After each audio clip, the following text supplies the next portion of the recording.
Mask लगाउँदा धेरै हदसम्म कोरोनाको संक्रमणबाट बच्न सकिन्छ। मास्कको साथ कोरोनालाई मात। एभिन्यूज खबर, राष्ट्रको सर्वश्रेष्ठ खबर टेलिभिजन।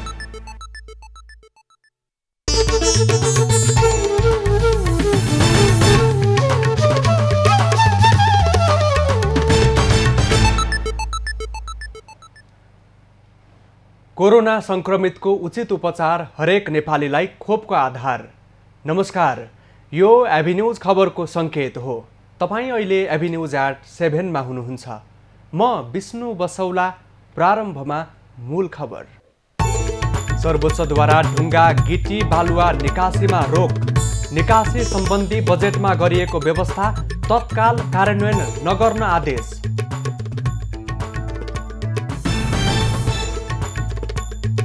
गण्डकी प्रदेशका मुख्यमन्त्री पोखरेललाई विश्वासको मत प्राप्त। पोखरेलको पक्षमा 31, विपक्षमा 27 मत। सरकारको यस सभाको विश्वास प्राप्त गरेको घोषणा गर्दछु। थप 2768 जनामा देखियो संक्रमण। 24 घण्टामा 44 जनाको मृत्यु। 4020 जना संक्रमण मुक्त। मेलम्चीका बाढी पीडितको लागि राहत कोष स्थापना। मनाङको उच्च हिमाली भेगमा अल्पत्र परेका 56 जनाको उद्धार।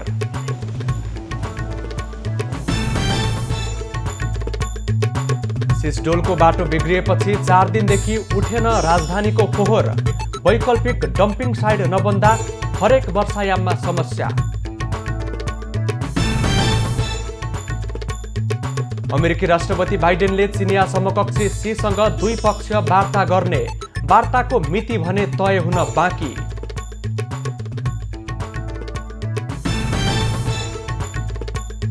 र युरोकप फुटबलमा स्विडेन र स्लोभाकिया भिड्दै। क्रोएसिया र चेक रिपब्लिक तथा इङ्ल्यान्ड र स्कटल्यान्ड बीचको खेल पनि आजै।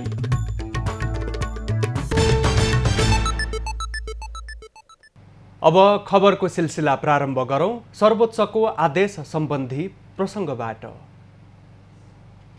सर्वोच्च अदालतले ढुङ्गा गिटी बालुवा निकासी गर्न सरकारले आर्थिक वर्ष 2078-79 को बजेट वक्तव्यमा गरिएको व्यवस्था कार्यान्वयन नगर्नको लागि अन्तरिम आदेश जारी गरेको छ। वरिष्ठ अधिवक्ता दिनेश त्रिपाठी, अधिवक्ता डाक्टर पुण्य प्रसाद खतिवडा सहितले सरकारले आर्थिक वर्ष 2078-79 को बजेटमा गरेको सो निर्णय कार्यान्वयन नगर्नको लागि तत्काल रोक्नको लागि माग गरेका थिए। सो रिटबारे सुनवाईपछि संवैधानिक इजलासले बजेटमा व्यवस्था गरिएको सो निर्णय कार्यान्वयन नगर्नको लागि अन्तरिम आदेश जारी गरेको छ। संवैधानिक इजलासमा न्यायाधीशहरू दीपक कुमार कार्की, मीरा खड्का, हरिकृष्ण कार्की, विश्वम्भर प्रसाद श्रेष्ठको इजलासले अन्तरिम आदेश जारी गरेर ढुङ्गा गिटी निकासी गर्ने सरकारको योजनालाई रोकेको छ। सरकारले आगामी आर्थिक वर्ष 2078-79 को बजेट वक्तव्यमा गिटी ढुङ्गा बालुवा निकासी गर्ने घोषणा गरेको थियो।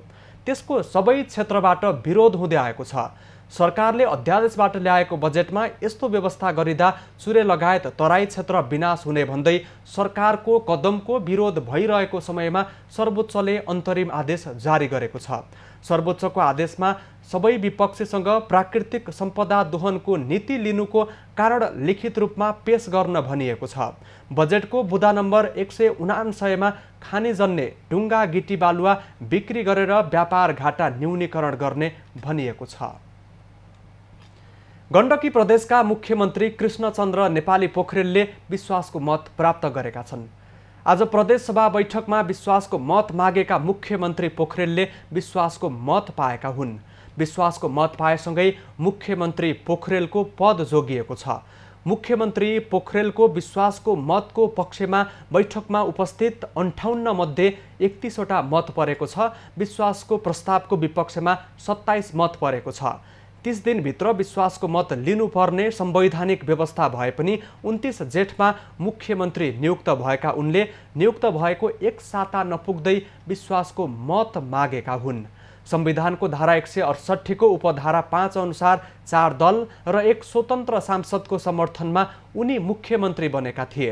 राष्ट्रिय जनमोर्चाका कृष्ण थापा पदमुक्त भएपछि 60 सदस्य गण्डकी प्रदेश सभाको सांसदको संख्या 59 कायम भएको छ। नेपालमा थप 2768 जनामा कोरोना संक्रमण पुष्टि भएको छ। पछिल्लो 24 घण्टामा देशभर 7569 वटा नमुना PCR विधिबाट र 1963 वटा नमुना एन्टिजेन विधिबाट परीक्षण गरिएकोमा 805 जनामा संक्रमण देखिएको छ।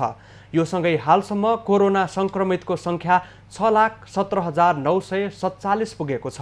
हाल देशभर 59,624 सक्रिय संक्रमित छन्। त्यसैगरी पछिल्लो 24 घण्टामा संक्रमणबाट 44 जनाको मृत्यु भएको छ।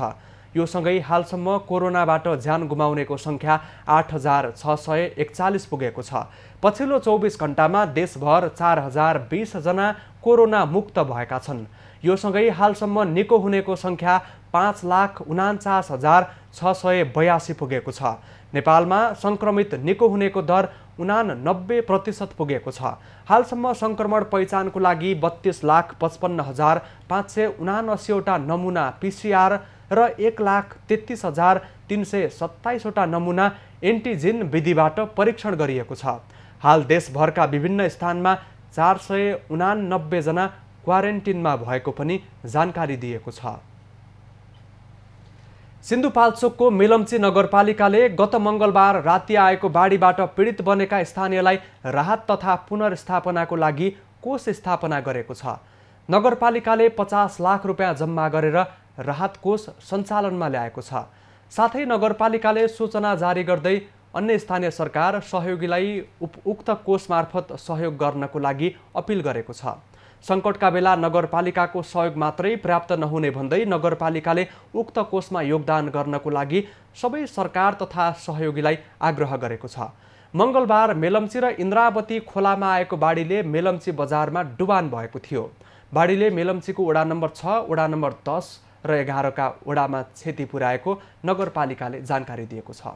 मेलम्चीको पछिल्लो पुनर्स्थापना व्यवस्थापन सहित स्थानीय तहले गरेको कामको समग्र जानकारीको लागि सम्पर्कमा हुनुहुन्छ संवाददाता विजय नेपाल।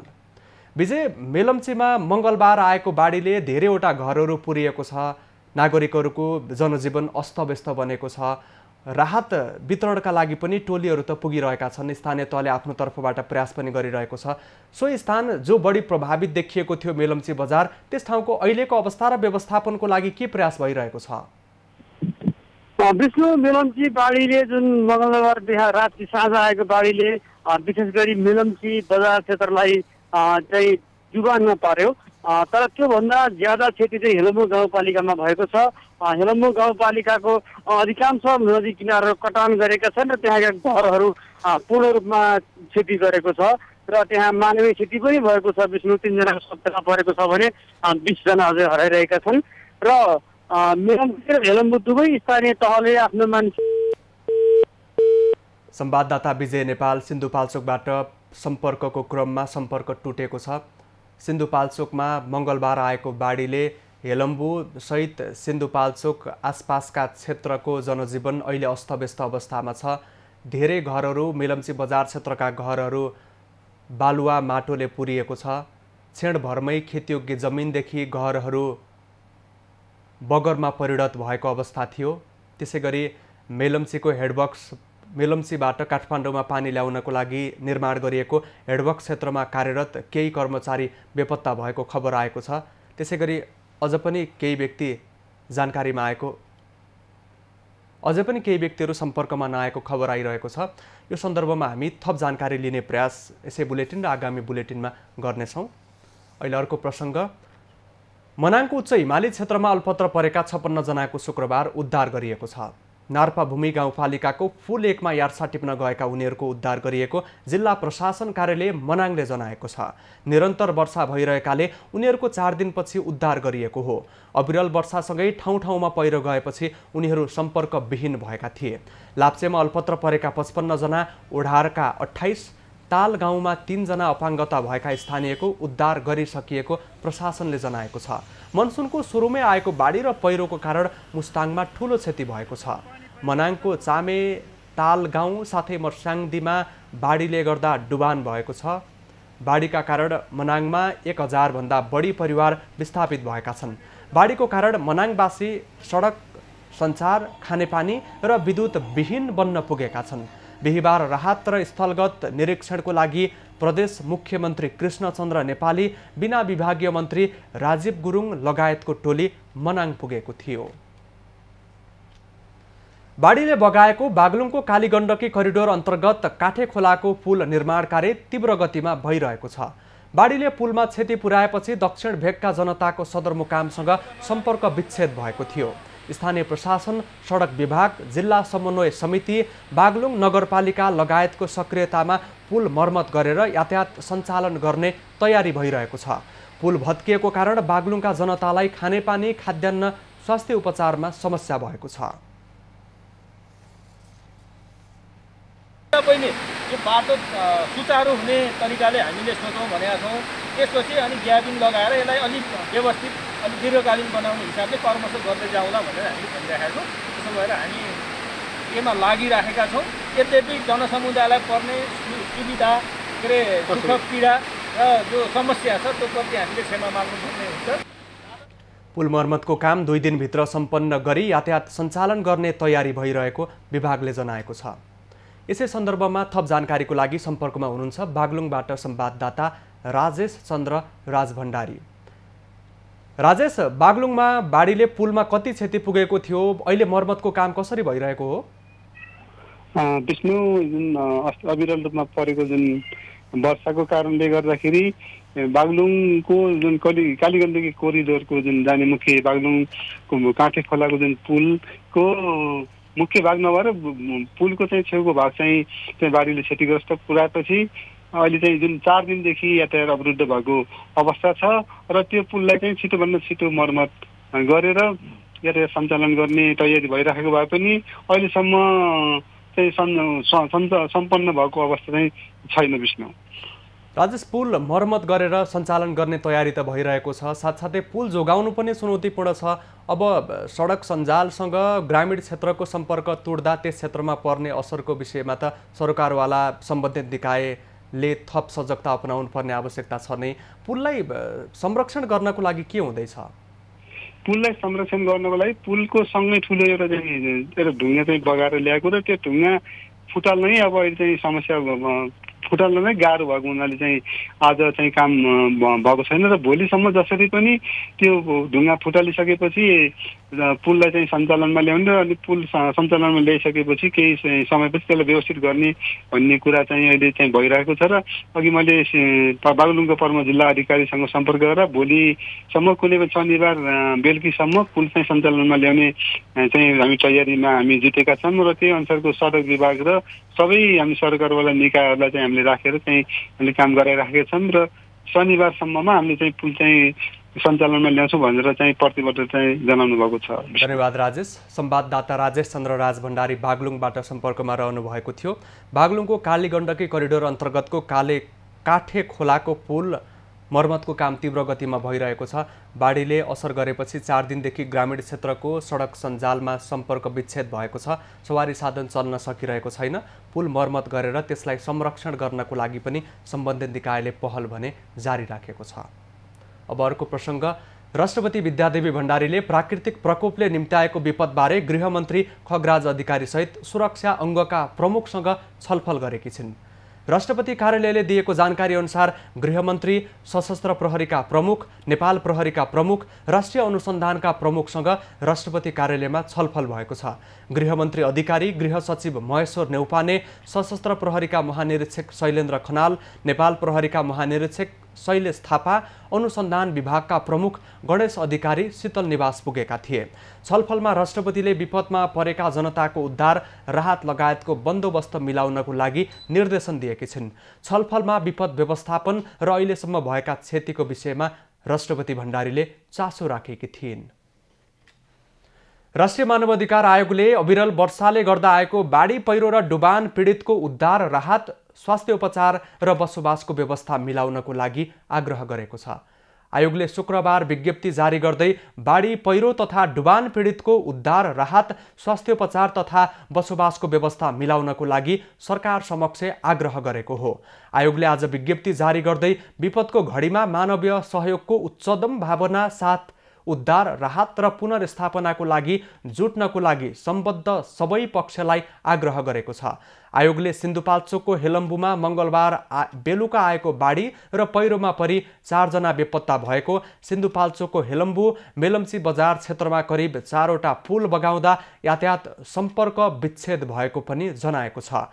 त्यसैगरी म्याग्दी, बागलुङ, पाल्पा, गोर्खा लगायतका जिल्लामा बाढी पहिरोबाट यातायात अवरुद्ध भएको, पर्वत, लमजुङ, मनाङ, नवलपरासी लगायतका जिल्लामा 100औं परिवार बाढी पहिरो र डुबानको जोखिममा रहेको आयोगले जनाएको छ। अब बाँकी खबर। सिसडोलमा बाटो अवरुद्ध भएपछि उपत्यकाको फोहोर उठ्न छाडेको छ। काठमाडौँ महानगरपालिका लगायत स्थानीय निकाय र निजी कम्पनीले 4 दिनदेखि घरबाट फोहोर उठाएका छैनन्, जसको कारण घरमा थुप्रिएको फोहोर कुहिन थालेपछि सडकमा फाल्ने क्रम बढेको छ।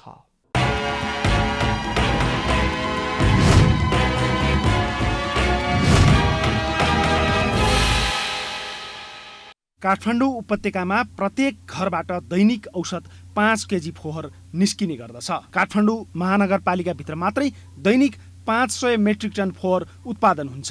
यस हिसाबले 3200 मेट्रिक टन फोहोर 4 दिनदेखि उपत्यकामै थुप्रिएको छ। त्यसअघि उठाइएको केही फोहोर पनि टेकु स्थित फोहोर सङ्कलन केन्द्रमै कुहिन थालेको छ। काठमाडौँ महानगरपालिकाले वर्षाका कारण सिसडोलमा बाटो बिग्रिएको र फोहोर फाल्ने ठाउँ नै नभएका कारण 4 दिनदेखि उपत्यकाको फोहोर उठ्न नसकेको जनाएको छ। काठमाडौँ महानगरपालिका लगायत उपत्यकाको फोहोर व्यवस्थापनमा वर्षातको कारणले फोहोरलाई व्यवस्थापन गर्न समस्या परिरहेको छ। काठमाडौँ महानगरपालिकाका अनुसार सिसडोलमा उपत्यका भित्रका 18 स्थानीय तहको फोहोर फाल्ने गरिएको छ। काठमाडौँ महानगरबाट मात्रै पछिल्लो 16 वर्षमा 30 लाख मेट्रिक टन फोहोर लगेर सिसडोलमा फालिएको छ। काठमाडौँ उपत्यका भित्रको फोहोर व्यवस्थापन गर्दै आएको सिसडोल बेला बेलामा बन्द हुने गर्दछ।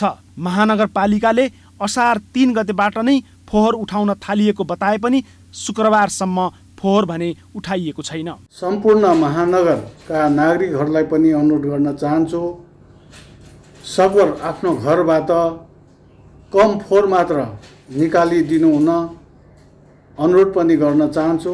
सरकारले नुवाकोटको ककनी 2 र धादिङको धुनीबेसी 1 को बीचमा पर्ने बन्सरे डाँडालाई दीर्घकालीन सेनिटरी ल्यान्डफिड साइट बनाउने निर्णय 2051 सालमा नै गरेको थियो।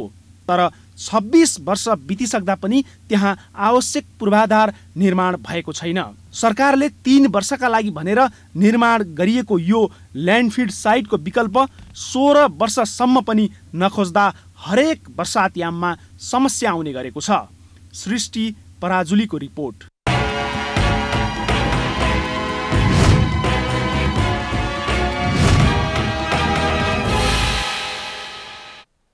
जनता समाजवादी पार्टीका अध्यक्ष उपेन्द्र यादवले पार्टीको आधिकारिकता दाबी गरेका छन्।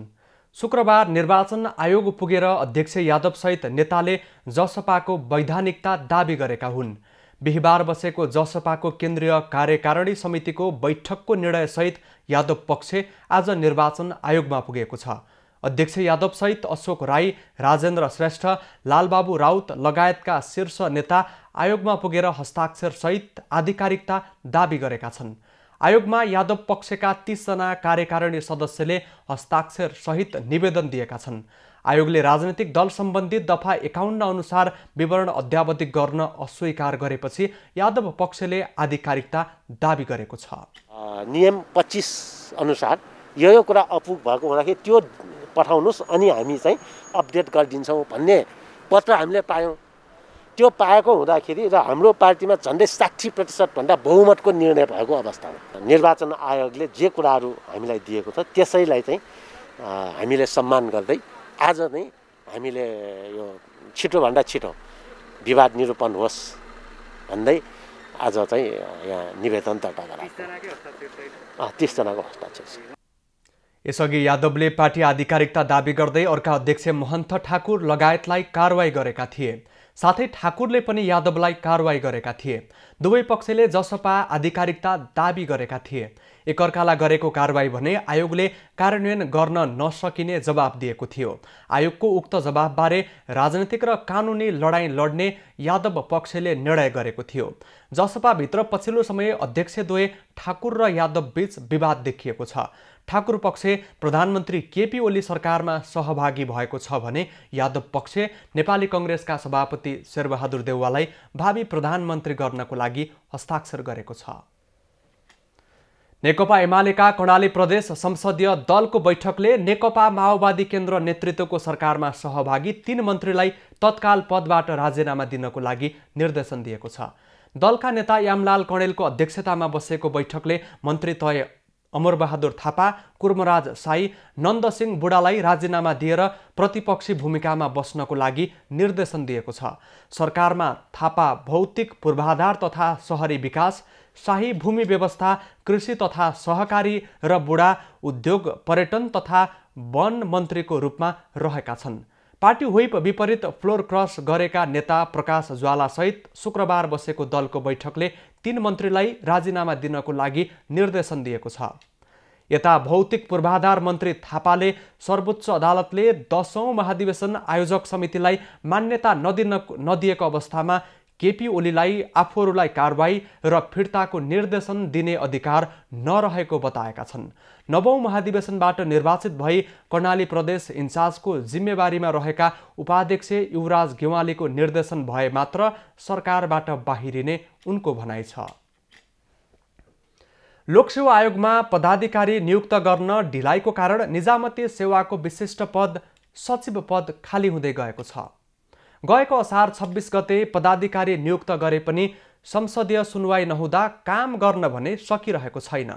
नेपाल सरकारको विभिन्न निकायमा नेतृत्व दिनुपर्ने सचिवको पद खाली भइरहेको छ।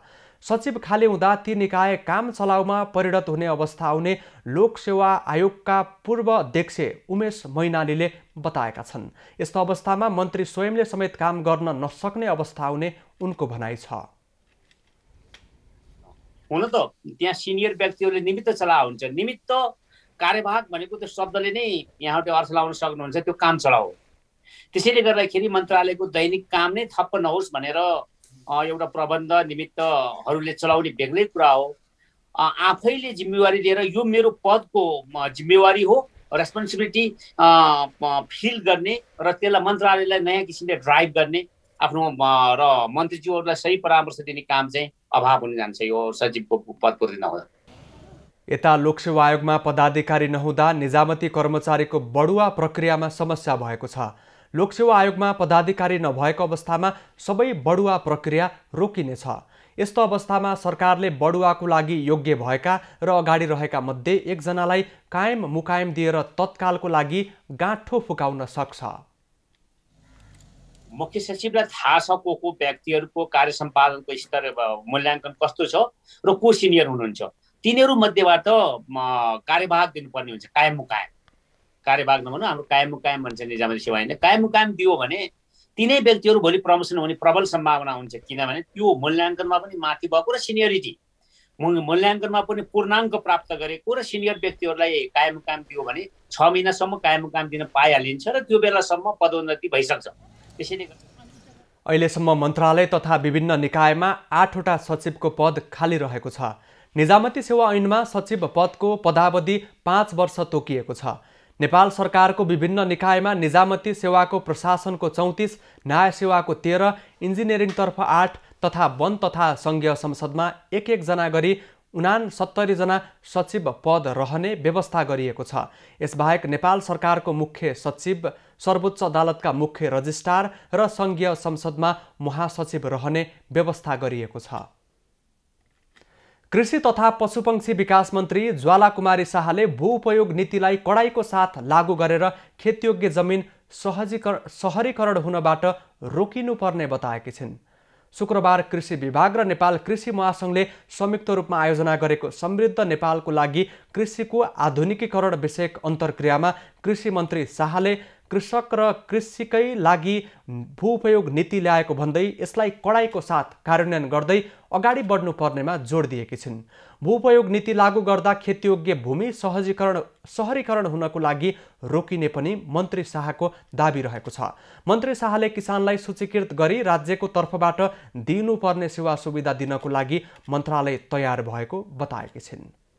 हाम्रो किसानहरूको सूचीकृत हामी कहिलेसम्म गर्ने र कहिलेसम्म एउटा व्यवहार एउटा जुन खालको राज्यको तर्फबाट सुविधा पाउनुपर्ने त्यो कहिलेसम्म हामीले गर्न मिलाउन सक्ने हो, त्यो हामी आफै सबैजना हामी आयोजकको टिमबाट हामी सबैजना चिन्तित छौँ र हामी सबैजना एउटा मिहिनेतको साथ अगाडि बढिरहेको अवस्था छ। मन्त्री शाहले बेरोजगार युवालाई विदेश जानबाट रोक्नको लागि कृषिमा क्रान्ति ल्याउनु पर्ने बताउँदै कृषि क्रान्तिको लागि कुनै कसर बाँकी नराख्ने बताएकी छिन्। हाम्रो लाखौं युवाहरू जो बेरोजगार भएर बसेर बाध्य भएर जो बाहिर गएको छ त्यसलाई रोक्नको निम्ति पनि हामीले त्यस्तो खालको एउटा कृषिमा क्रान्ति ल्याउन जरुरी छ। क्रान्ति ल्याउनको लागि पनि हामीले के कसर बाँकी राख्ने के कसर बाँकी नराखिकन पनि हामी अगाडि बढ्न जरुरी छ। मन्त्री शाहले माटोको परीक्षण गर्नको लागि सोइल हेल्थ कार्डको व्यवस्था गर्नको लागि जरुरी रहेको बताइन्। हेल्थ कार्डको व्यवस्था गर्न सके कस्तो खालको माटो छ त्यसअनुसार मलको प्रयोग गर्न सकिने उनको भनाइ छ। मन्त्री शाहले कृषि मन्त्रालयले दीर्घकालीन योजना बनाएर अगाडि बढ्नुपर्नेमा जोड दिइन्। भूपाल अमान सिंह कार्की प्रज्ञा परिषदले बाढी र पहिरो पीडितलाई सहयोग गरेको छ। प्रज्ञा परिषदले बाढी र पहिरोको कारण मानवीय र भौतिक क्षति भोगेका सिन्धुपाल्चोकको मेलम्ची, हेलम्बु लगायतका क्षेत्रका पीडितलाई 10 लाख रुपियाँ बराबरको सहयोग गर्ने निर्णय गरेको छ। प्रज्ञा परिषदका अध्यक्ष लोकमान सिंह कार्कीको अध्यक्षतामा बसेको परिषदको बैठकले सो निर्णय गरेको हो। सहयोग रकम एभिन्यूज खबरबाट पीडितलाई प्रदान गरिने समेत प्रज्ञा परिषदले निर्णय गरेको छ। प्रज्ञा परिषदले एभिन्यूज खबर मार्फत गत वर्ष पनि कोरोना पीडितको लागि 7 प्रदेशमा खाद्यान्न, स्वास्थ्य सामग्री, मास्क सहित 31,30,000 रुपियाँ बराबरको सहयोग गरेको थियो। कोरोना महामारी नियन्त्रणको लागि जारी निषेधाज्ञाले विपन्न परिवार तथा दैनिक ज्यालादारी गरी आफ्नो दैनिकी चलाउँदै आएकालाई भोको पेट बस्नुपर्ने बाध्यता सिर्जना हुँदै गएको छ। एभिन्यूज खबरको 2 नम्बर प्रादेशिक ब्युरो कार्यालय र नेपाल शालिमार सिमेन्टको सहकार्यमा बारा र पर्साका 100 बढी परिवारलाई राहत वितरण गरिने भएको छ। कोरोना नियन्त्रणको लागि लगाइएको निषेधाज्ञाको समय लम्बिँदै जाँदा एभिन्यूज 2 नम्बर प्रादेशिक ब्युरो कार्यालय वीरगञ्ज र नेपाल शालिमार सिमेन्टको सहकार्यमा बारा र पर्साका विपन्न परिवारलाई 15 किलो चामल, 2 किलो दाल, नुन 1 पोका र 1 लिटर तेल प्रति परिवारलाई वितरण गरिएको छ। बाराको जितपुर सिमारा उपमहानगरपालिका वडा नम्बर 21 अम्लेखगञ्जमा 22 विपन्न घर परिवारलाई राहत वितरण गरिएको हो। राहत वितरण कार्यक्रममा शालिमार ग्रुपका प्रतिनिधि बुद्ध शमशेर स्याङबोले विपदको बेलामा विपन्न परिवारलाई सहयोग गर्न पाउँदा खुसी लागेको बताए। 22 घरलाई चाहिँ हामीले चाहिँ आज राहत एकदम सफलतापूर्वक चाहिँ हामीले वितरण गर्यौं र हामीलाई लाग्छ उहाँहरूले चाहिँ जसले पाउनुपर्ने उहाँहरूले नै पाउनु भएको छ। यसमा चाहिँ अन्य जसले नपाउनु पर्ने उहाँहरूले पाउनु भएको छैन र हाम्रो कार्यक्रम जस आज सफल नै भएको छ भन्ने चाहिँ हामीले विश्वास लिएको छ। राहत लिन पुगेका स्थानीयहरूले महामारीको समयमा एभिन्यूज खबरले गरेको काम सराहना गरेका छन्। एकातिर रोग र अर्कोतिर भोकले विपद आइलागेको बेलामा गरिबको चुलो बाल्ने काम गरेको भन्दै स्थानीयहरूले खुसी व्यक्त गरे। र हामी अम्लेखगञ्जका युवा जितपुर सिमारा उपमहानगरपालिका 21 र 22 का युवाहरूलाई सर्वप्रथम धन्यवाद दिन चाहन्छु। साथै यस राहत वितरण कार्यक्रममा सहयोग गरिदिनु भयो। अझै पनि राहतहरू आओस्, अझै पनि खाना नपाएका धेरै पीडितहरू छन्, उहाँलाई अझै राहत पाओस् भन्ने आशा सहित एभिन्यूज च्यानललाई फेरि पनि धेरै धेरै मुरी धन्यवाद दिन चाहन्छु। सूर्य नंबर वार्ड इनारवा टूल घर बसर ये अपना लगन का कार्यक्रम ये बड़ी हमरा अच्छा लगता है। गत वर्ष नेपाल सरकार तथा स्थानीय सरकारले कोरोना महामारीको बेला राहत वितरण गरे पनि यस वर्षको महामारीमा राज्यका कुनै पनि निकायले सहयोग नगर्दा विपन्न र दैनिक ज्यालादारी गरी आफ्नो र आफ्नो परिवार पाल्दै आएकाहरू समस्यामा परेका छन्। उनीहरूलाई लक्षित गरी एभिन्यूज प्रादेशिक ब्युरो कार्यालय वीरगञ्ज र नेपाल शालिमार सिमेन्ट प्रालीको सहकार्यमा थालिएको सहयोगलाई सबैले प्रशंसा गरेका छन्। वीरगञ्ज ब्युरोको रिपोर्ट। कोरोना कहरले देशका थुप्रै व्यवसाय धरापमा परेका छन्। त्यसमध्ये पनि पर्यटन व्यवसाय कोरोनाकै कारण सबैभन्दा बढी प्रभावित बनेको छ। नेपालको समृद्धिको मुख्य आधार मानिएको पर्यटनलाई कोरोना महामारीले थिलथिलो पारेपछि यो क्षेत्रमा लागेका व्यवसाय मात्रै होइन, देशको अर्थतन्त्रमा पनि ठुलै धक्का लाग्ने देखिएको छ। पर्यटन व्यवसायको मुख्य आधार भनेको विदेशी पर्यटनको आवागमन हो। विश्वव्यापी कोरोना महामारीका कारण विदेशी पर्यटक मात्र होइन, मान्छे हिँडुल गर्न जमघट हुन समेत समस्या भएपछि सबैभन्दा ठुलो असर पर्यटन क्षेत्रले भोग्नु परेको छ। नेपालको पर्यटन क्षेत्रसँग सम्बद्ध सबै व्यवसाय कोरोनाका कारण अघिल्लो वर्षको चैत यता ठप्प छन्। नेपालमा पछिल्लो 5 वर्षको तथ्याङ्क हेर्ने हो भने 2017मा 9,40,000 भन्दा बढी, 2018मा 11,73,000 भन्दा बढी, 2019मा 11,97,000 भन्दा बढी पर्यटक नेपाल भित्रिएका थिए। 2020 जुन वर्ष नेपालले भिजिट नेपाल वर्षको रूपमा नेपालमा 20 लाख पर्यटक भित्र्याउने लक्ष्य राखेको थियो।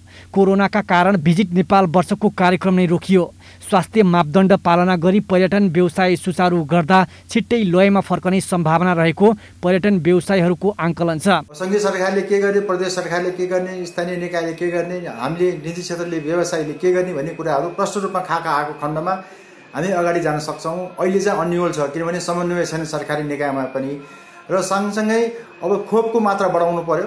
जति बढी खोप दिन सक्छौँ हामी सुरक्षित हुन्छौँ। र तेस्रो कुरा चाहिँ हामी सधैँ यसरी बन्दबन्दीको अवस्थामा राख्नु भएन। अब चाहिँ नि नेपाल सरकारको जुन स्वास्थ्य मापदण्ड छ, WHO को स्वास्थ्य मापदण्डलाई त्यसलाई पालना गरेर हामीलाई व्यवसाय गर्न छुट दिनु पर्यो। हामीले व्यवसाय गर्न पाएनौँ भने यो टिक्ने अवस्था अब छैन। नेपालको अर्थतन्त्रमा 2.3% पर्यटन क्षेत्रको योगदान भएको मानिन्छ। नेपालमा विभिन्न समयमा आउने प्राकृतिक विपत्ति र महामारीको प्रत्यक्ष असर पर्यटन व्यवसायमा परेको देखिन्छ। 2072 सालको भूकम्पले देशका अधिकांश पर्यटकीय संरचना र गन्तव्यमा क्षति पुग्दा पर्यटन क्षेत्रमा ठूलो असर परेको थियो। विविध समस्याका बावजुद पनि सामान्य अवस्थामा नेपालले विश्व पर्यटनको 0.1% र दक्षिण एसियाको 5.7% पर्यटक भित्र्याउने गरेको छ। आम्दानीको हिसाबले यो विश्वको 0.03% र दक्षिण एसियाको 1.4% ओगटेको पाइन्छ। सरकारले पर्यटन व्यवसायलाई लयमा फर्काउनका लागि वैकल्पिक उपाय अपनाउने बताएको छ। हाम्रो जस्तै कम्पिटिटिभ डेस्टिनेसनहरूसँग चाहिँ हामीले उनीहरूको स्ट्राटेजी हेरेर उनीहरूको प्लानिङ हेरेर चाहिँ हामीले आफ्नो रणनीतिहरू बनाइरहेका छौँ, जसले गर्दामा केही नभए पनि नेपालको पर्यटन क्षेत्रलाई अलिकति टेवा दिन सकिन्छ कि भन्ने नै हो। नेपाल पर्यटकीय गन्तव्यको हिसाबले विश्वका हरेक नागरिकको रोजाइमा परेको मुलुक हो। भारत, चीन, अमेरिका, श्रीलङ्का, बेलायत लगायतका मुलुकबाट नेपालमा सबैभन्दा बढी पर्यटक आउने गरेका छन्।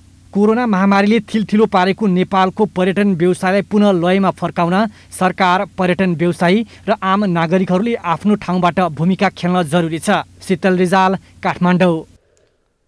पछिल्लो समय निजामती सेवातर्फ युवाहरूको आकर्षण बढ्दै गएको छ, तर लोकसेवा आयोगमा महत्त्वपूर्ण पद रिक्त रहेको र कोरोना महामारीको नाममा लामो समयदेखि कुनै पनि परीक्षा सञ्चालन नहुँदा लोकसेवाको तयारीमा रहेका युवा मर्कामा परेका छन्।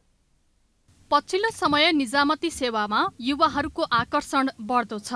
अझ देश संघीयतामा गइसकेपछि प्रदेश तहमा समेत ठूलो संख्यामा कर्मचारी माग हुने भएपछि युवाहरू यसतर्फ आकर्षित भएका हुन्। तर कर्मचारी पूर्तिको जिम्मा लिएर बसेको लोकसेवा आयोग भने वर्ष 2077-78मा एउटा पनि परीक्षा सञ्चालन गर्न सकेन। यसरी लामो समयदेखि लोकसेवाको परीक्षा तयारी गरिरहेको भए पनि परीक्षा नै दिन नपाउँदा विद्यार्थीहरू निराश भएका छन्। भइराखेकै थियो, तर अब परीक्षा चाहिँ समयमा कोभिड-19 को कारणले पनि हुन सकेको छैन, सार्वजनिक यातायातहरू चल्न सकेको छैन, समस्या त्यो रहेको छ र परीक्षा ढिलो हुनुको कारण चाहिँ अब नतिजा पनि ढिलै हुने हो। तयारी ठिकै गरिरहेछौँ। हुन त गत वर्षदेखि नै देश कोरोनाको चपेटामा छ। पहिलो लहरको बेला 5 महिना सरकारले लकडाउन गरेको थियो। लकडाउन खुलेपछि शैक्षिक लगायतका हरेक गतिविधि सञ्चालन हुन लागेको भए पनि महामारीको दोस्रो लहरले फेरि सबै क्षेत्र ठप्प बनायो। कोरोनाको त्रासकै बीच आयोगले निजामती सेवातर्फका र सुरक्षा निकायतर्फका परीक्षा सञ्चालन गरे पनि खरिदार तहको मूल परीक्षा अझै लिन सकेको छैन। आयोग स्वयंले पनि वर्ष 2077-78 मा लिनुपर्ने परीक्षाहरू लिन नसकेको स्वीकार गरेको छ। अघिल्लो आर्थिक वर्षका परीक्षाहरू हाम्रा निजामती सेवातर्फ पनि र सुरक्षा निकाय संस्था संस्थातर्फका पनि केही परीक्षाहरू बाँकी थिए। अलमोस्ट चाहिँ हामीले यो वर्ष चाहिँ गत वर्षका बाँकी परीक्षाहरू सकेका छौँ। निजामतीतर्फ एउटा मात्रै हाम्रो परीक्षा बाँकी छ, खरिदारको मूल परीक्षा बाँकी छ, अरू सबै परीक्षाहरू सकेका छौँ। यो वर्षको चाहिँ हाम्रो करिब सबैजसो परीक्षाहरू चाहिँ हाम्रो सञ्चालन हुन बाँकी छ। यता लोकसेवा आयोगको परीक्षा प्रणाली एकीकृत भएको कारण आयोगमा पद रिक्त हुने बित्तिकै परीक्षा सञ्चालनमा समस्या आउने गरेको छ। परीक्षा सञ्चालनको लागि आयोगका पदाधिकारीहरूबाट निर्णय हुनुपर्ने भएकाले परीक्षा सञ्चालन हुन नसकेको आयोगको भनाइ छ।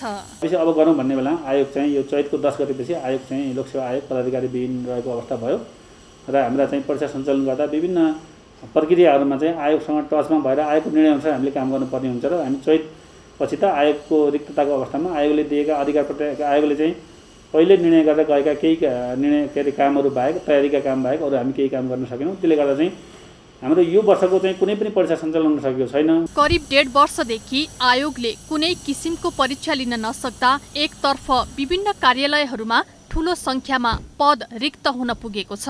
अर्कातिर निजामती सेवामा जाने भनेर लामो समयदेखि यसको तयारीमा बसेका युवाहरू समेत निराश बन्न थालेका छन्। क्यामेरामा सुरेश रजकको साथ सृजना मिश्रको रिपोर्ट। कृषि प्रधान देशमा बागबानीको महत्त्व धेरै हुनुपर्ने हो, तर यसप्रति सरकारी व्यवस्थाले गर्दा बागबानीको उत्थान हुन नसकेकोमा सरकारवालाको चिन्ता रहेको छ। कृषिको लागि बिउ, बेर्ना र बिरुवाको उपलब्धतामा सहयोग गर्दै आएको बागबानी अतिक्रमणको चपेटामा परेको छ। कतिपयलाई थाहा छैन होला काठमाडौँ उपत्यकाभित्र फलफुलको ठूलो बागबानी छ भनेर।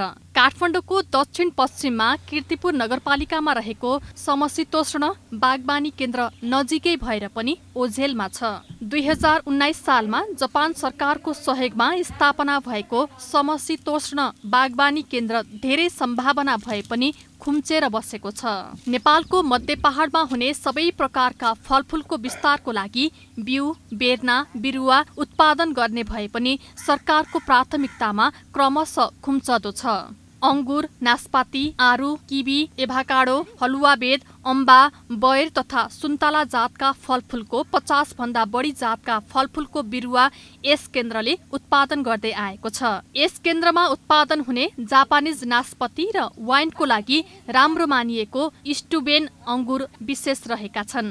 यस्तै यो केन्द्रले मुख्य गरी बिरुवा उत्पादन गरेर कृषक तथा व्यवसायीहरूलाई बिक्री वितरण गर्दै आएको छ। कति मुन्तला, भोगटेहरू र सँगसँगै हिउँदे फलफुलहरू जस्तै आरु बखडा, हलुवाबेद, नास्पतिहरू उत्पादन गरेर हामी किसानलाई बिक्री वितरण गर्छौँ र त्यसमा पनि अझ विशेष गरेर हाम्रोमा धेरै यो बर्खे हिउँदे फलफुलहरूमा चाहिँ जापानिज जापानिज भेराइटीहरू चाहिँ धेरै छ र यो सँगसँगै हामीले जुन बिरुवा उत्पादन गर्नको लागि हामीलाई साइन चाहिन्छ त्यसको लागि चाहिँ हामीले माउबोटको रूपमा चाहिँ फलफुलको जुन माउबोटहरूको स्याहार सम्भार गर्ने कार्य, त्यस्तै विभिन्न यो सुन्तला जात फलफुलहरूको जम्प्लाजमहरू भन्छ, जम्प्लाजमहरू सङ्कलन गर्ने, सम्वर्धन गर्ने कार्यहरू गरिरहेका छौँ। यति धेरै सम्भावना र महत्त्व भएको बागबानी केन्द्र अहिले अतिक्रमणमा परेको छ। स्थापना कालमा करिब 400 रोपनीमा फैलिएको यो केन्द्र सरकारी निकायको कार्यालय, सडक लगायतले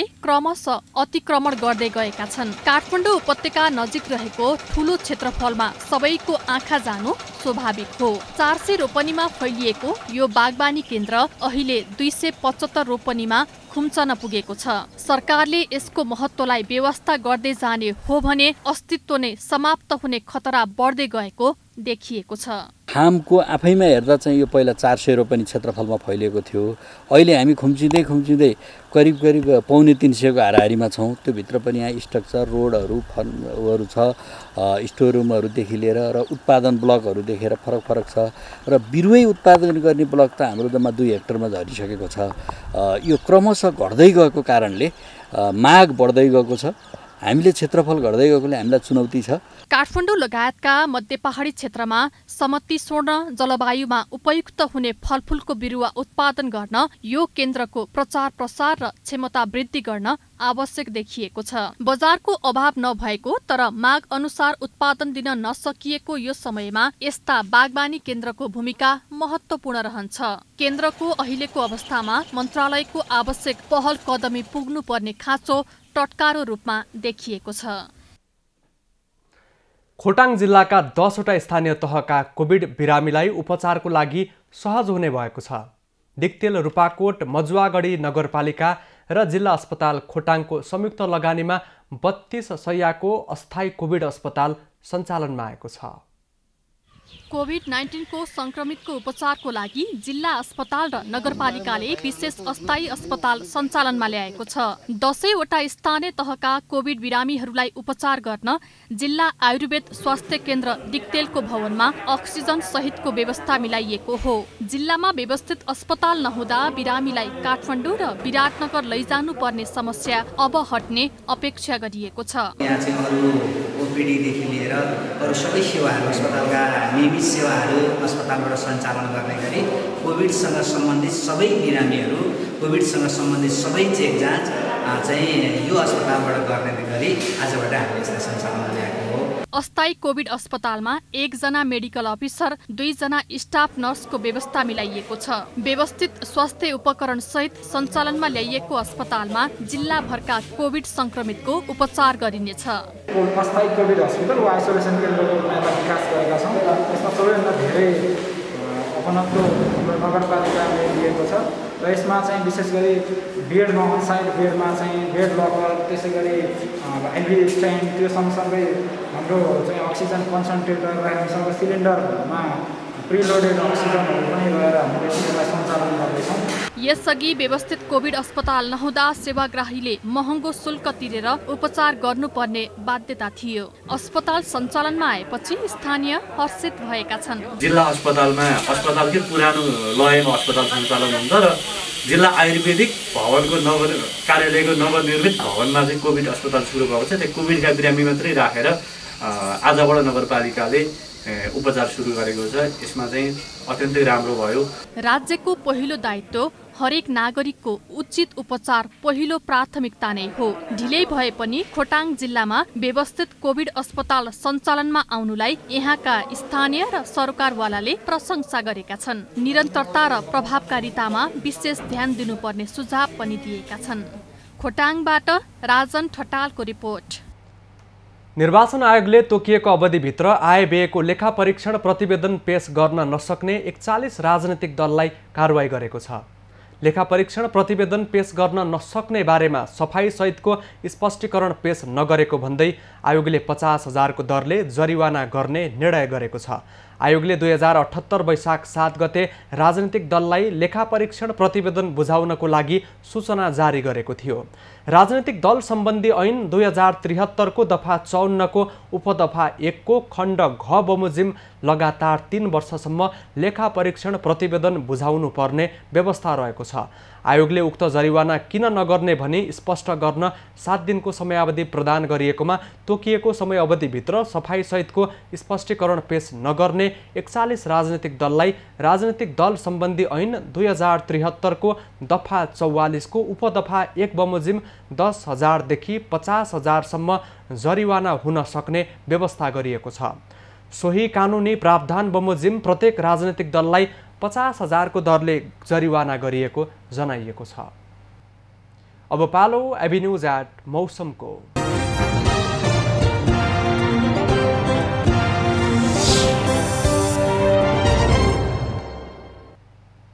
केही दिनदेखि सक्रिय मनसुनी प्रणालीमा आज केही सुधार भएर देशका थोरै स्थानमा मात्रै आंशिकदेखि मध्यम वर्षा भयो। आज राति गण्डकी र सुदूरपश्चिम प्रदेशको मौसममा बदली भई मेघगर्जन चट्याङसहित वर्षाको सम्भावना रहेको जल तथा मौसम पूर्वानुमान महाशाखाले जनाएको छ। काठमाडौँ उपत्यकाको अधिकतम तापक्रम 26 डिग्री सेल्सियस र न्यूनतम तापक्रम 20 डिग्री सेल्सियस मापन गरिएको छ।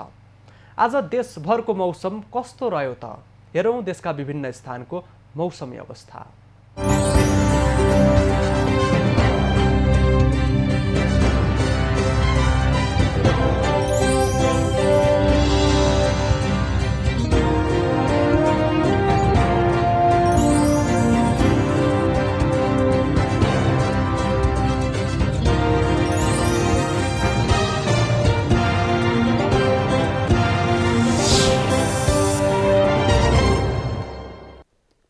अहिलेलाई खबरको क्रम यति नै। एभिन्यूज खबरका यी सहित अन्य विस्तृत खबरका लागि www.avenews.tv लगइन गर्न सक्नुहुनेछ। युट्युब, फेसबुक र ट्विटरमा पनि हामीलाई फलो गर्न सकिनेछ। खबरभित्रको खबरका लागि हेर्दै रहनुहोला एभिन्यूज खबर। नमस्कार।